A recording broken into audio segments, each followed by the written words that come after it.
Hi guys. ഉമ്മി ഞാനും കൂടി ഓക്കെ, ഉമ്മി ഞാൻ ചോദിച്ച ഡൗട്ട് ഒന്ന് കണ്ടുപിടിച്ച ക്യാമറയിലേക്ക് നോക്കുക, അവരും കൂടെ അറിയട്ടെ.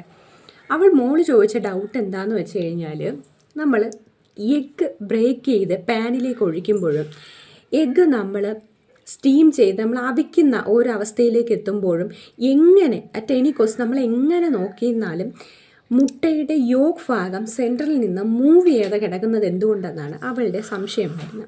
അപ്പോൾ എൻ്റെ പരിമിതമായ അറിവിൽ നിന്നും നമ്മൾ പലയിടത്തും സെർച്ച് ചെയ്തതിൽ നിന്ന് അറിയാൻ കഴിഞ്ഞത് എഗ് യോക്കിന് കിടക്കുന്നിടത്ത് നിന്ന് മൂവ് ചെയ്യാൻ പറ്റാത്ത രീതിയിൽ ഒരു ലെയർ വന്ന് അതിനെ മൂടിക്കിടക്കുന്നു.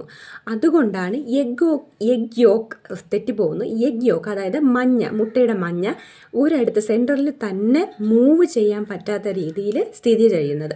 നമ്മൾ ബ്രേക്ക് ചെയ്ത് മുട്ടയുടെ തോട് ബ്രേക്ക് ചെയ്ത് നമ്മൾ പാനിൽ ഒഴിച്ചിരുന്നാലും ആ സ്ഥലം വന്ന് മൂടിയിരിക്കുന്നത് കൊണ്ട്, ഒരു ലെയർ വന്ന് മൂടിയിരിക്കുന്നത് കൊണ്ട് ആ യോക്ക് മൂവബിൾ അല്ല.